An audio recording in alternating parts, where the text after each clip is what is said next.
on Liberia, we discuss everything Liberia, from education to politics, arts and culture, entertainment, agriculture, history, religion, family, and technology.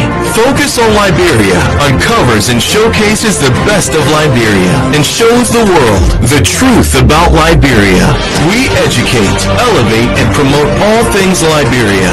We conduct interviews, panel discussions, debates, and more. Tune in to Focus on Liberia on Facebook and YouTube and be a part of the stories that make up the news. This is Focus on Liberia, and I am Dennis Jar.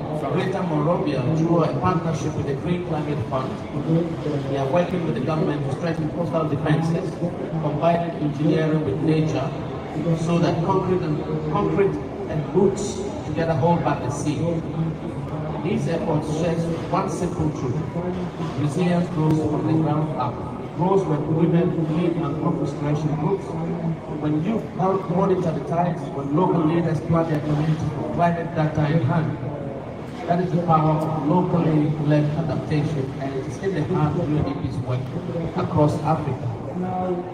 Here in Berlin, another city shaped by water, we are reminded that nature is not just a barrier to development. It is the foundation of it. Mangroves are living seawalls, wetlands are water filters of planting purpose. Restoring them is one of the smartest investments any country can make for adaptation, for migration, for mitigation, and for the dignity of its people. Colleagues, what happens along Liberia's shores reflects what is at stake for all of us, whether we choose to build resilience. At Focus on Liberia, we discuss everything Liberia, from education to politics, arts and culture, entertainment, agriculture, history, religion, family, and technology. Focus on Liberia uncovers and showcases the best of Liberia and shows the world the truth about Liberia. We educate, elevate, and promote all things Liberia. We conduct interviews, panel discussions, debates, and more. Tune in to Focus on Liberia on Facebook and YouTube and be a part of the stories that make up the news. This is Focus on Liberia, and I am Dennis Jar. Thank you very kindly, Mr. Matthias. I'm the director of UNDP Regional Group of Africa. Can you please put your hands together for him again?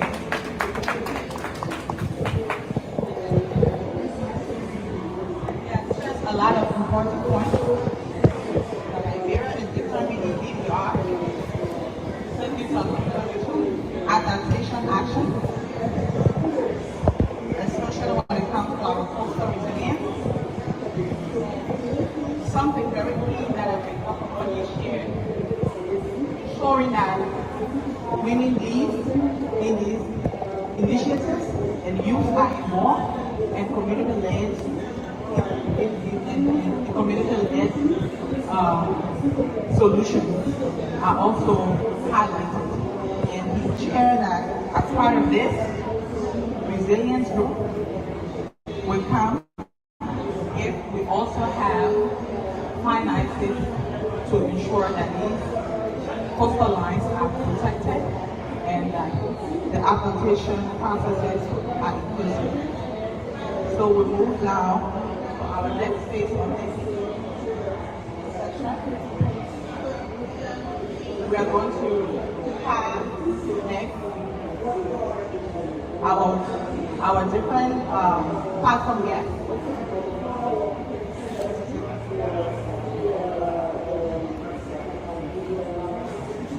Mr. Dr. Ure, can you please get back to the platform? Thank you. Now we have our panel discussions. But firstly, we'd like to introduce our panelists for this section. We have Mr. Fred Anduri from Uganda. Thank you. You're welcome. We have the Honorable President Dr. Emmanuel Yuri Akoko from the EPA CEO, Liberia. On behalf of Sierra Leone, Mr. Heron Bayo. Thank you. You're welcome. And we have for FFR, Zoe Kulen, Director of Climate and Natural Languages. I'm sorry if I didn't pronounce your name properly. So, the first round of questions, and we would like to have each panelist at least address this question for 4 minutes, and then we go to the second round. Is that okay? Thank you. We will begin this section with Mr. Fred Andrew from Uganda. We would like for you to share with us the role that nature-based solution play for coastal ecosystem conservation, and how can these be instilled in Liberia and other West African countries. Yeah, thank you, distinguished moderator, the colleagues who are attending this. I think all of you know about Uganda, where Uganda is located. Uganda is a landlocked country, and it has no coastal line. But doesn't mean I don't have experience in looking at issues related to the challenges of being in the coastal. I've been in this negotiation for some time, and I've interacted in many occasions to the issues related to coastline, especially when we developed the DAPA. I was the chair of the least developed countries, moving all over, including Liberia, Gambia, and supporting them in the development of their adaptation plan regarding the challenges related to climate change, and one of them was issues to do with the coastal lines. Now, looking at the subject, first of all, let's first of all unpack this nature-based approach.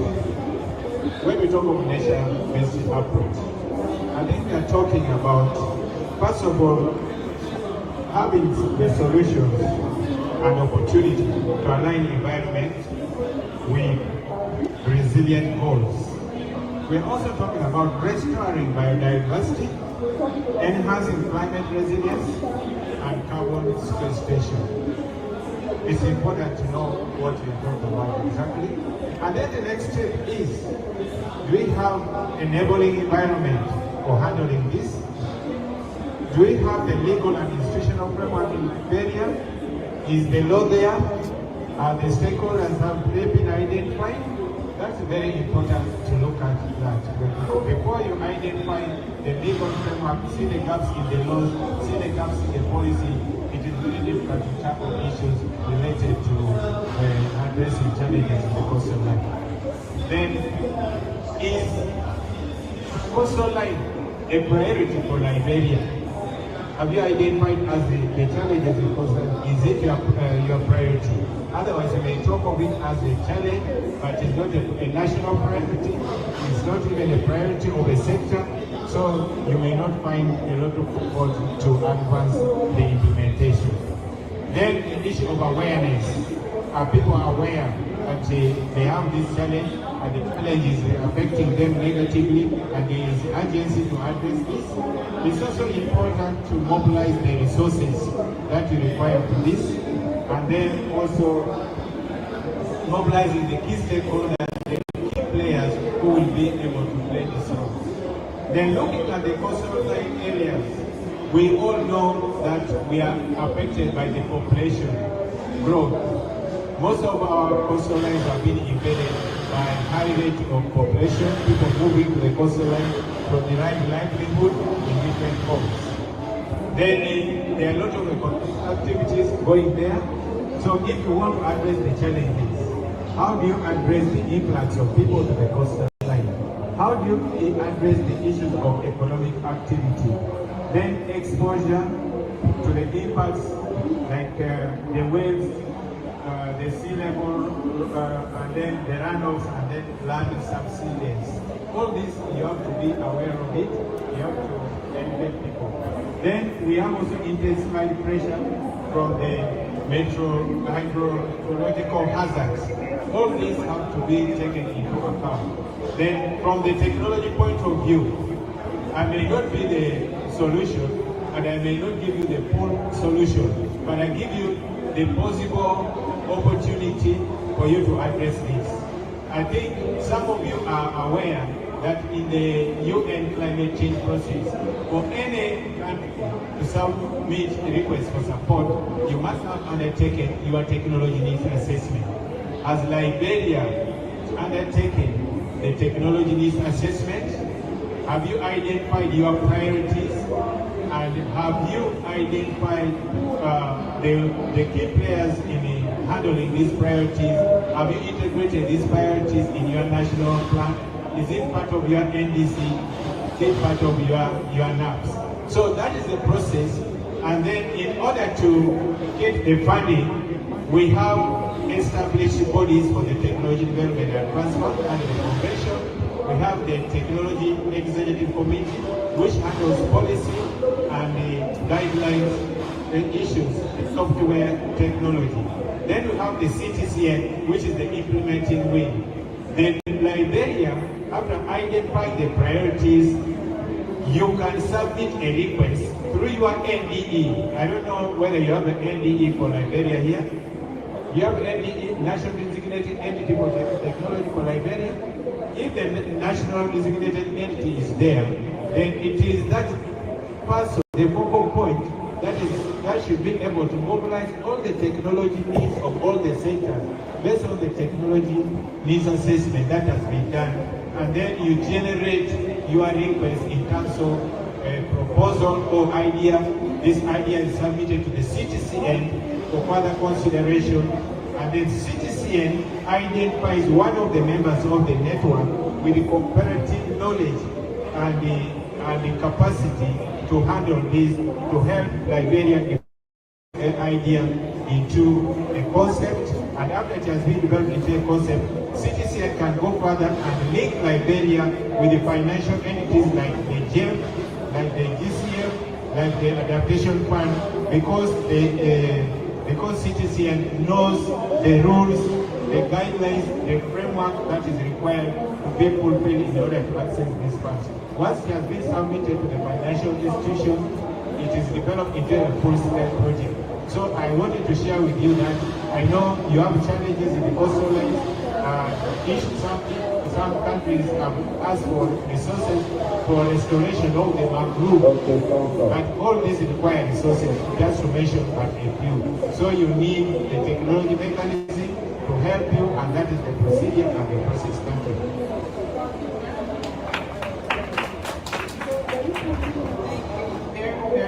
Let's put our hands together for Mr. Fred. From what you shared is our coastal line has to be a priority. Liberia has to prioritize the coastal line, and we have to do a lot of awareness. We have to work together to mobilize resources to protect our coastal line. Now we'll move to our next panelist. And we have Dr. Yuri Yakobo from EPA. What are the key policies and regulatory challenges Liberia faces in implementing climate adaptation technologies along its vulnerable shorelines? Thank you. Please put your hand. Thank you so much. And thank you to our leader for showing us the way the steps that we do to take. Let me just begin by sharing some experiences. On May 13, in the city of Sino, Greenville, the city of the southeastern part of Liberia, we are carrying on a coastal event project in Nigeria. So on May 13, I should honor a coconut tree along with the leadership of the UNDP. We broke the ground and cut the river on that particular coconut tree. By September, when I returned there, the coconut tree was gone. Between May of this year, May 13th and September 3rd, when I stayed to that place when I stood to cut the river. It's quiet. It's terrible to see what is happening. Our former president, Ellen Johnson Sirleaf, is going to be building her presidential Ammonia Center to live closer to the beach. There's a land down our house. She called me because there are a lot of fishmongers in the area to see what I can get a place clear. But when we go to do research, we don't just deal with fishmongers. We do a whole coastal study of the entire area, going 25 years back into time analysis now and projected for the 5 or 50 years what will happen. When we show the data to the former president, the project is hotter now. The project is going to start this November. But from the data we presented, the project can go on anymore. It changed the entire concept. And she said to me, if I knew this 2 years ago, we put a lot into this now. And we're just supposed to start and now see what the data shows.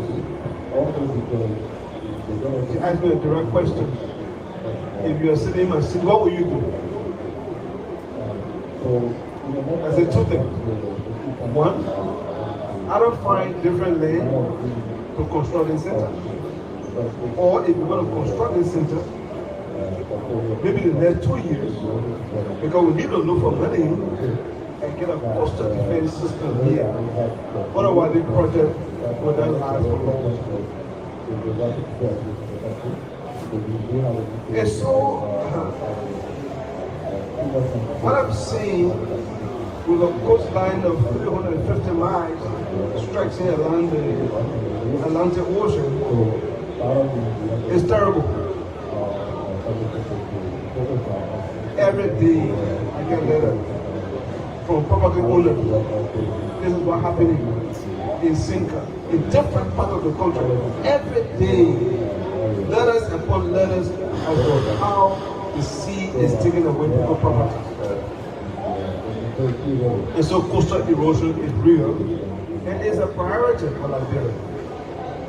Because 9 of our counties stretch along the Atlantic Ocean, we don't really have any option but to pay attention to it. So what we've done so far is we've been doing a lot of studies. We have developed integrated coastal management system as a paper for a lot of the areas. But the cost is really high. The cost of coastal defense is really high. And so that is the reason why we advocate for those who are causing this problem, let us slow down. Slow down the emission of greenhouse gas. Your impact is grave on ordinary people. At the same time, we look for money, nature-based solutions, and other type of interventions to try to slow it down. Because what I'm saying is, in fact, some years ago, coastal defense was done in one of our cities in Buchanan. But I visited there, that is heavily on the mind. So we are even put a defense down, but if the acceleration continues with the sea level rise, 10, 15 years, we are the same place. Lastly, the port of Apple. I visited the port in the southeastern part of Liberia. And I came back and informed the government. If we don't do something about the port in the next 10 years, we'll not have a port. If we don't have that port, see the cost to the economy. And so the challenges are there.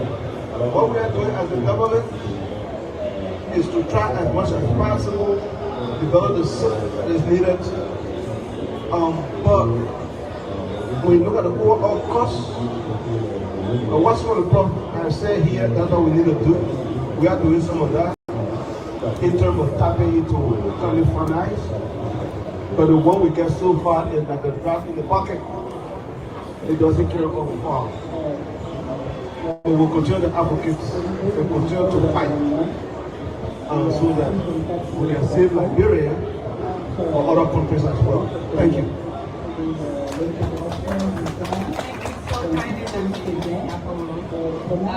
You've said it all. 9 of our counties in Liberia along the coastal line.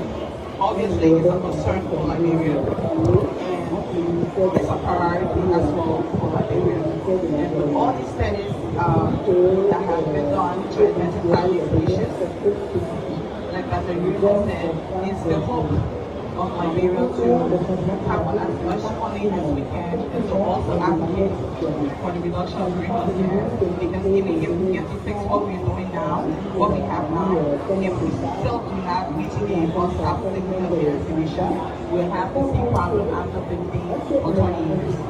So thank you, Dr. Yuri, for sharing with us your experience. At Focus on Liberia, we discuss everything Liberia, from education to politics, arts and culture, entertainment, agriculture, history, religion, family, and technology. Focus on Liberia uncovers and showcases the best